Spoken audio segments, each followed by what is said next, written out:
Hello and welcome to St. Andrew Institute of Technology and Management, Gurgaon. This is online lecture series and I am Rohit Raj from Civil Engineering Department. We are discussing geomatics and aerial surveying and this is 10th lecture in this course.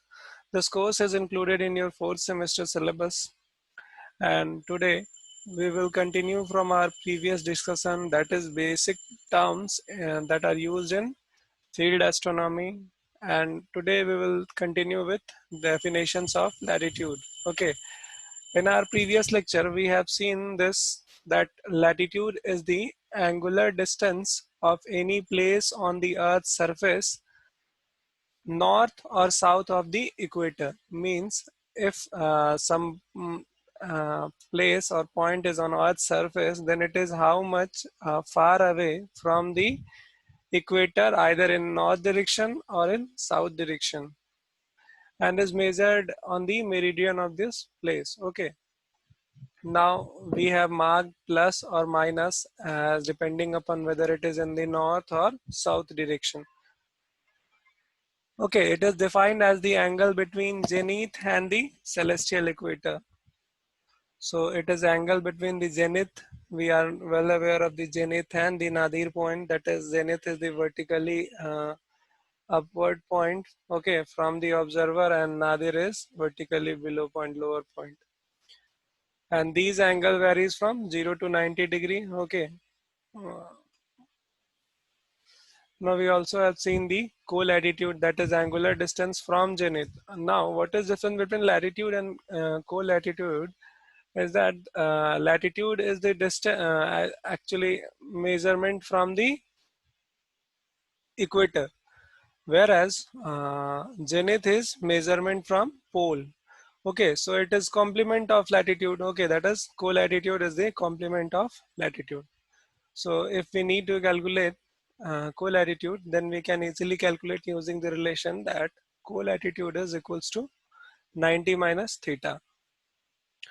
Now what is longitude? It is the angle between fixed reference meridian, that is prime meridian. Okay, here in this diagram you can see, okay, suppose this is your prime meridian. Okay, so angle, the distance from this, either in this side or in that side, this is measured in longitude.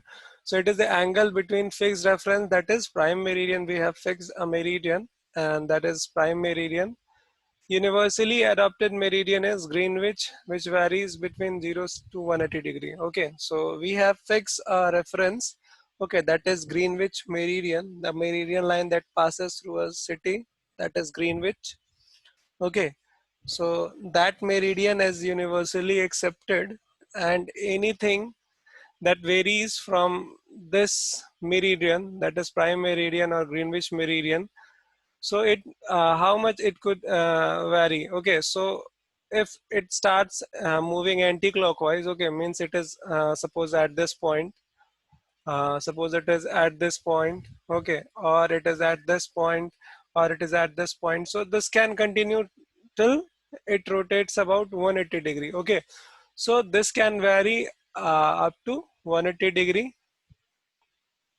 Okay, from this side, that will be here only. Okay, that 180 will be, okay, that 180 will be just vertically opposite side here, and similarly on this side also it can vary from 0 to 180 degree. Okay, represented as phi, east or west of Greenwich. Okay, so if it is varying like this will be varying as east and this will be varying as west. Okay, so this is the longitude. Okay, it is angle between fixed reference, that is prime meridian, and we have universally accepted the Greenwich meridian. Okay, Greenwich is a city. Okay, the meridian that passes through Greenwich, we have universally adopted that as our reference, and the angle of any fixed point, any point, okay, from the fixed meridian, that is prime meridian, is longitude. It is represented as phi and it may vary from 0 degree to 180 degree. This example is clearly showing you the longitude that is being measured from this line. This is your reference line or prime meridian. Okay, and this is passing through Greenwich, which is a city in England. Okay, and this line is your prime meridian, and we are measuring. Suppose there is a point over here. Okay, so this point is having an angle of 60 degree from prime meridian in east direction. So its coordinate can be 60 degree east. Okay, from where? From prime meridian, that is Greenwich meridian. This is its longitude. While measuring its latitude, we'll see the equator line. Okay, suppose it is here, then we will measure the angle between this line and this. Okay, so this is how we are going to measure longitude and latitude. Then we have altitude. Basically, altitude of celestial or heavenly bodies is the angular distance above the horizon. Okay, means it is the angular distance.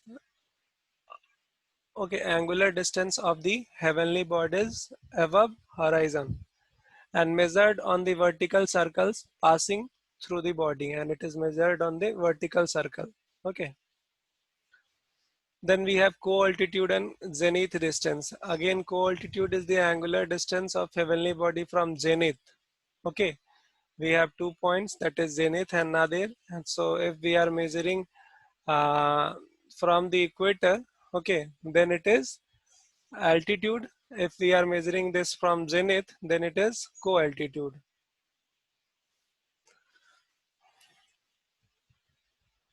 Altitude is this line. So this is your horizontal line, suppose. So this angle is your altitude. Here you can see this angle is your altitude, whereas this is your azimuth. Okay, as it is measured from the north, and this is vertically measurement of vertical projection. Okay, how much angle is sustained by this line. Then we have declination. It is the angular distance from plane of equator measured along the stars. Okay, means it is the distance from plane of equator. This is your plane of equator. Okay, and the distance from this plane, okay, equator plane, along the stars. Okay, this is called declination. Varies from 0 to 90 degree and mark as positive or negative according to north or south. So the diagram, this is your 0 degree or it is your equator. Okay, and suppose if we have this plane. Okay, so its declination we can measure, okay, by just measuring this angle, okay, here. So that is your declination. Okay, and we are all are aware of that earth is not rotating in complete vertical direction. Okay, it is slightly declined. Similarly, if we measure this from nearer pole, then it is co-declination. This is quite simple. If we measure from equator, then it is declination, and if we measure from the pole, then it is co-declination. Same as latitude and longitude. If we measure from equator or from Greenwich, it is latitude or longitude. Otherwise, if we measure from zenith, then it is co-latitude. Then we have R circle. R circle are great circles passing through north and south celestial bodies. Okay, these are the R circle, as we have discussed this earlier also. Okay, so these are the R circles and declination circles of heavenly body. Okay, so declination circle is the example of R circle. Okay, that are passing through the north and south celestial poles. Okay, and what are celestial poles? These are the lines.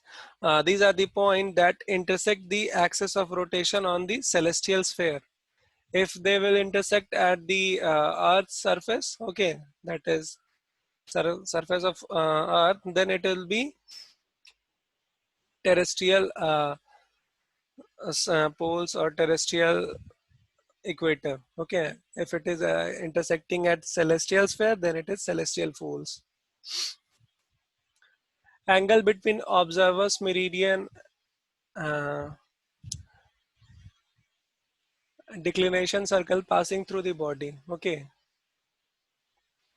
so our angle is the angle between observer's meridian and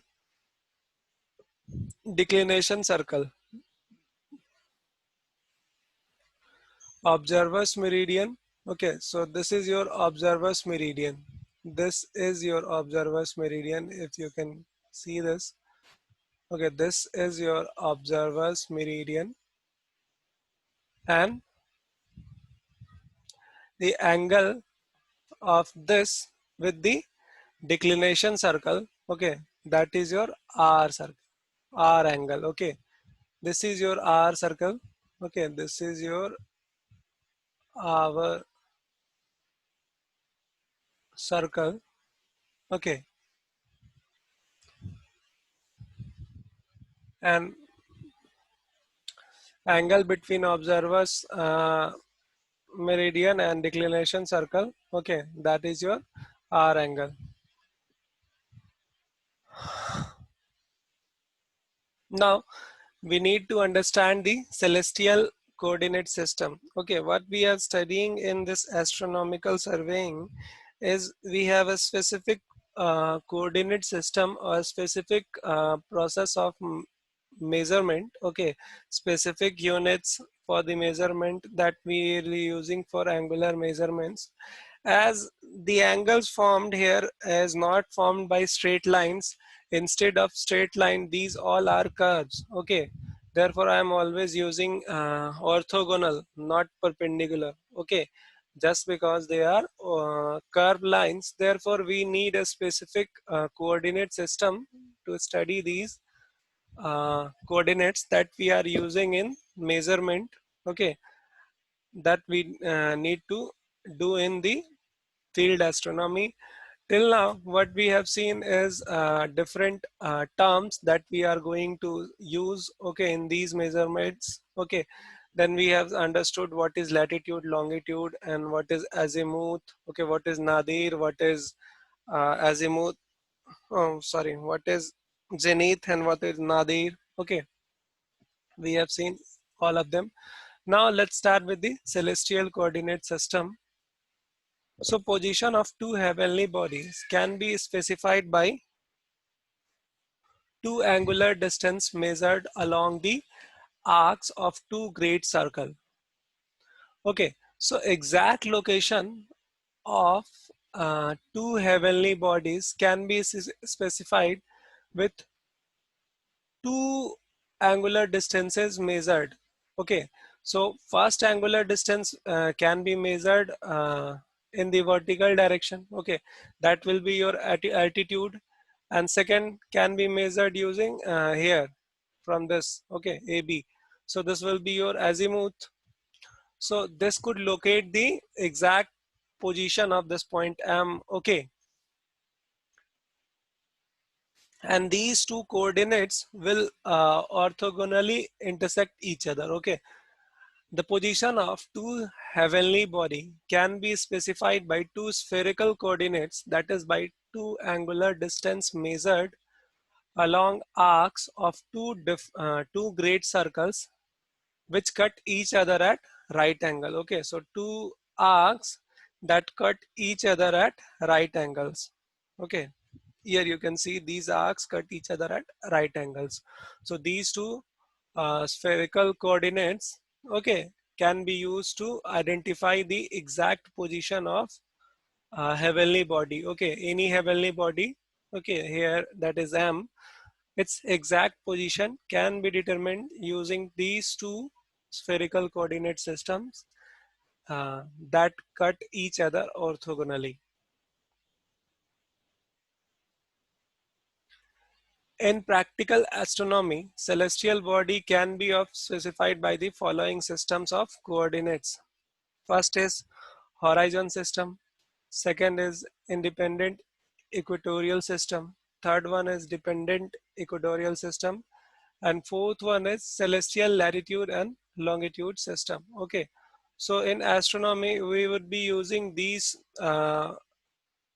coordinate systems, okay, or these systems for the allocation of any point, okay, for locating any exact point on any celestial sphere or any measurement. Okay, so we'll be using horizon system, independent equatorial system, then we have dependent equatorial system, and finally we can use celestial latitude or longitude system. So let's see first horizon system, that is altitude and azimuth. This is the most common and this we would be using in our field astronomy if we would practice. Okay, so this is most widely used. Okay, that is horizon system, that in that case we measure altitude and azimuth. Okay, so it depends upon the position of observer. Clearly, it clearly depends upon the position of the observer from where we are observing. Suppose it is a heavenly body, that is star over here. So if we need to locate this star, its exact position, then we need to measure two coordinates. First one is its altitude and second one is its azimuth.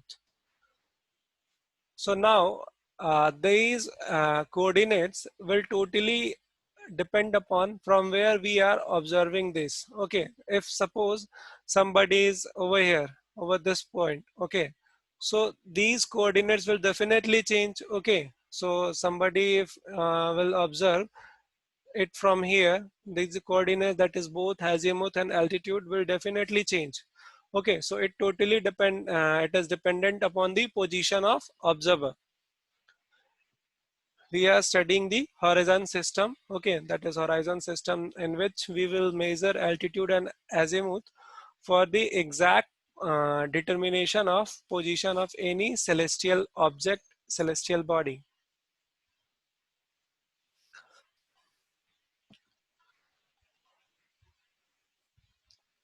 Now horizon is a plane of reference and coordinates of heavenly body are azimuth. Okay, so what is horizon? Horizon is the plane of reference. Okay, this is your horizon. Okay, we were discussing this. Okay, an angle between this horizon and observers circle. Okay, so these we need to know this is your horizon. Okay, so horizon is a plane of reference and coordinates of heavenly body are azimuth and altitude. Okay, so this is your as compare, if we would compare this with your Cartesian coordinate system, then this horizon is your OO, that is your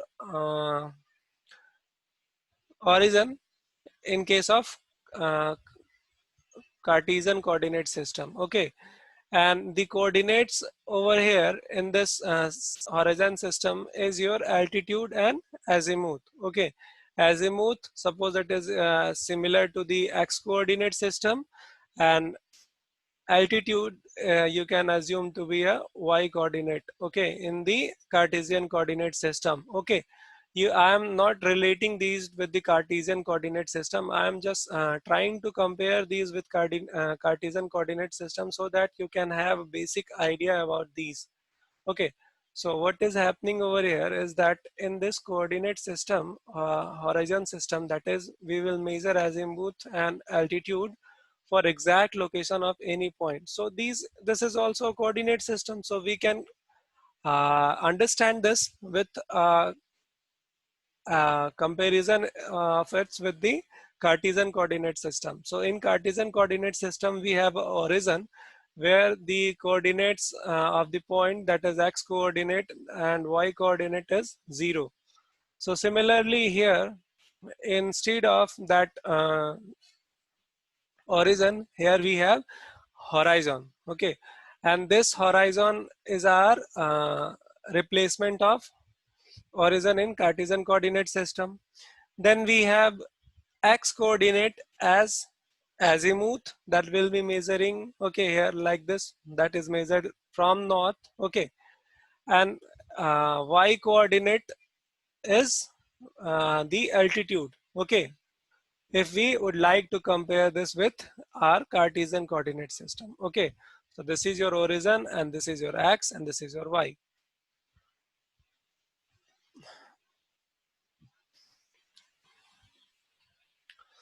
Suppose M is a heavenly body in the eastern part of the celestial sphere. Okay, here it is M and its zenith Z. Zenith Z is this. This is your zenith point, and P is your celestial pole. Okay, so this is your celestial pole.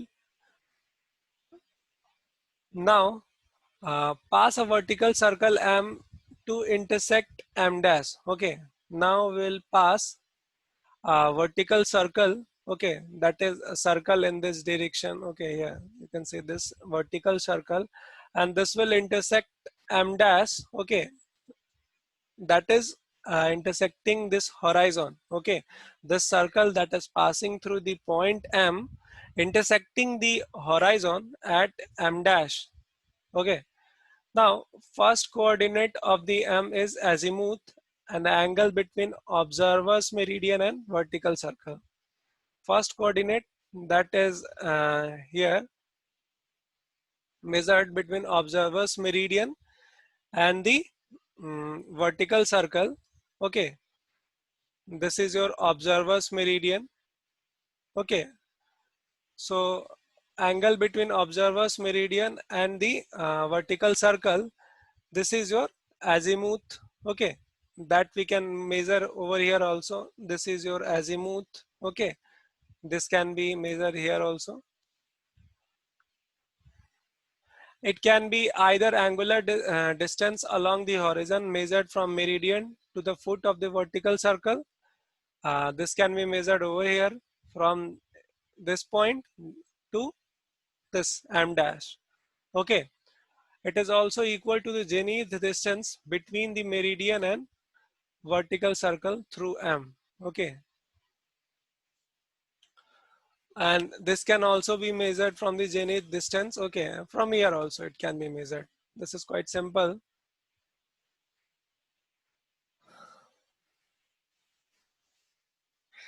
Then we have independent equatorial system. Okay, uh, we will discuss these two systems in our coming lecture. Okay, till then, thank you for listening and feel free to ask any doubt. You can just contact on this number or you can mail on this mail ID. Okay, thank you for listening. Take care.